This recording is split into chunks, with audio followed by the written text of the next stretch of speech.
Друзья, прежде чем мы начнем, хочу сказать пару слов о личном. Как вы знаете, я живу в Украине, и сейчас, к сожалению, обстановка в моем городе снова ухудшается. В связи с этим я вынужден искать возможность эвакуировать не только семью, но и всю мою разводню, тех самых рыб, которым посвящен этот канал. Поэтому видео стали выходить реже или не так регулярно, как раньше. Прошу меня понять. Я стараюсь сделать все, что в моих силах, чтобы сохранить и коллекцию, и канал, но сейчас главное – безопасность близких. Спасибо, что остаетесь со мной. А теперь давайте ненадолго отвлечемся от тревог и поговорим о том, за что мы все любим этот канал.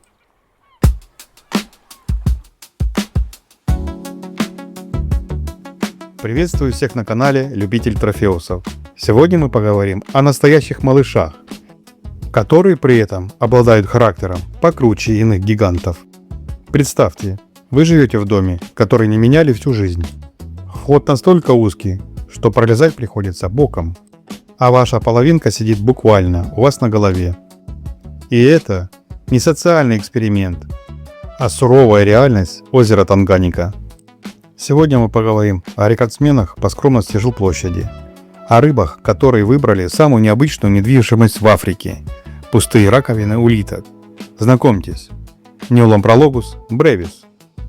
Эти малютки редко вырастают больше спичечного коробка, но их образ жизни заставит вас удивиться, как самец и самка уживаются в одной ракушке.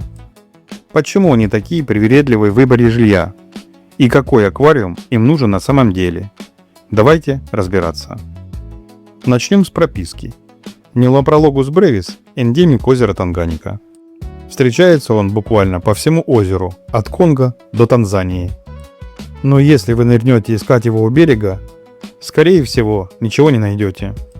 Эти ребята – любители жить поглубже. Встречаются на глубине от 5 метров, а иногда их находили и до 40 метров. Для нас, аквариумистов, это просто интересный факт. В банке глубину им создавать не нужно. А вот понимание их природных привычек помогает лучше организовать аквариум. Теперь давайте посмотрим на внешность. Это классический ракушечник. Тело вытянутое, уплощенное с боков, чтобы удобно было заныривать в раковину. Самец вырастает до 5-6 см. Он массивнее, плавники чуть больше, чем у самки. Самка скромнее, максимум 4 см. И тут самый интересный момент для аквариумистов. У взрослых самок некоторых популяций брюшко приобретает красивый золотисто-желтый оттенок. Это один из немногих способов надежно отличить пол у этого вида, пока не начнется нерест. Самец всегда крупнее, но по окраске бывают варианты от бежево-оранжевых до темно-коричневых и даже светло-голубых с поперечными полосами на боку. Так что, выбирая пару, присматривайте к цвету пузика. А теперь вишенка на торте. То, что отличает бревисов от всех остальных. Слушайте внимательно.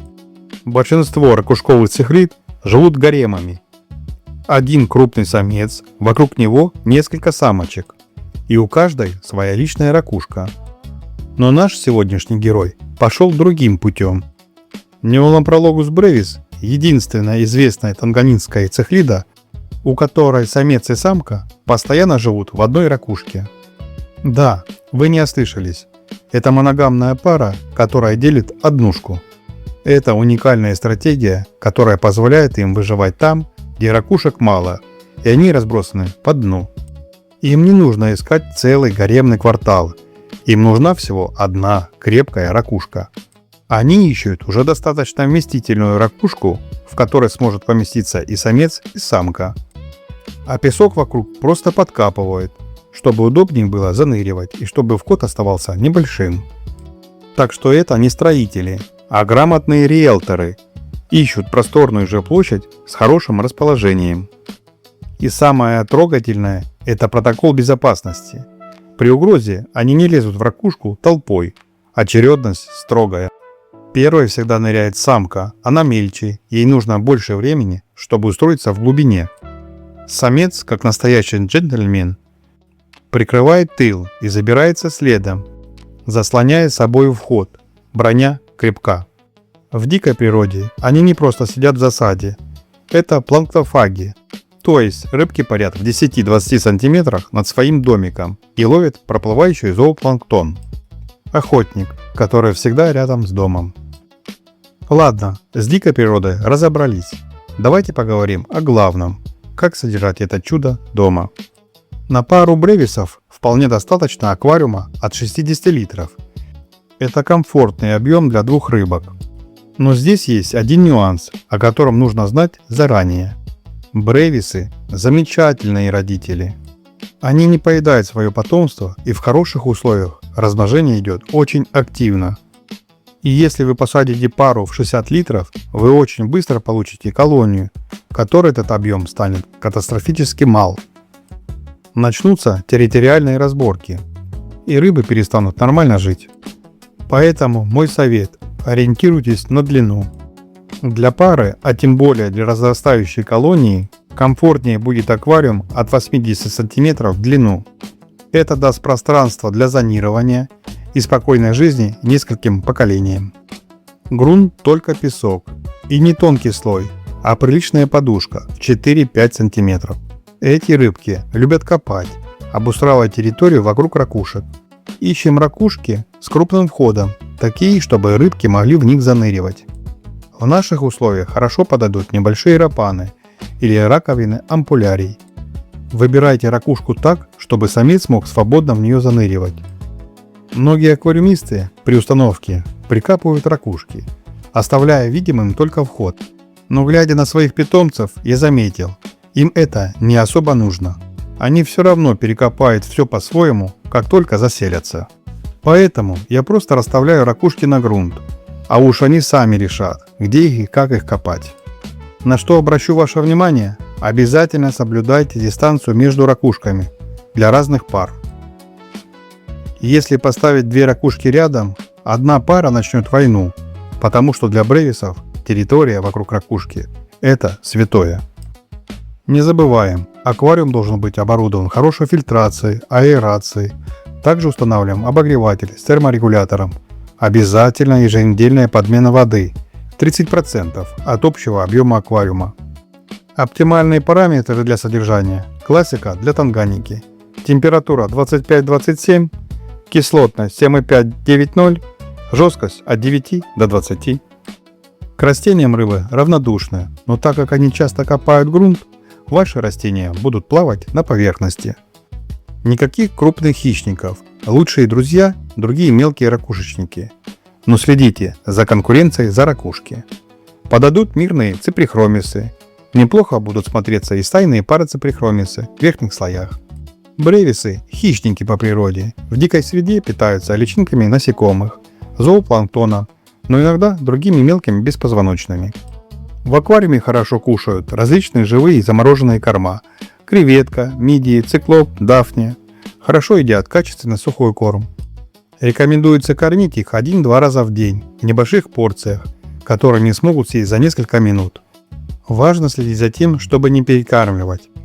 Рыбы из танганьики вообще очень чувствительны к загрязнению, и перекорм – одна из частых проблем новичков. Не додать лучше, чем передать. В хороших условиях размножения бревисов – дело техники. Это моногамы, и если пара сложилась, они навсегда. Разлучать их не рекомендуется, стресс для рыб колоссальный. Процесс происходит внутри раковины. Самка откладывает икру, обычно 15-25 икринок, на стенку или потолок раковины. Инкубация короткая, 2-3 дня, и еще около недели мальки висят в ракушке. Самец первое время охраняет вход, самка сидит с детьми. Мальки покидают убежище довольно быстро, через 1-2 недели, и расплываются по аквариуму. Кормить мальков нужно самой мелкой пылью, науплями артемий или циклопом. Половая зрелость наступает к 8-12 месяцам. И вот представьте, за год из одной пары можно получить неплохую колонию. Вот тут как раз и пригодится тот самый аквариум побольше, о котором мы говорили. Неолампрологус brevis – это маленький мир с большими секретами. Они учат нас тому, что для счастья не всегда нужен огромный дом. Иногда достаточно просто хорошего песка под плавниками и надежного соседа рядом. Если вас впечатлили эти малыши, ставьте лайк. Это лучшая мотивация рассказывать вам о других обитателях Танганьики. И обязательно подписывайтесь на канал Любитель Трофеусов. Впереди еще много интересного. А в комментариях напишите, какая цихлида кажется вам самой необычной по поведению.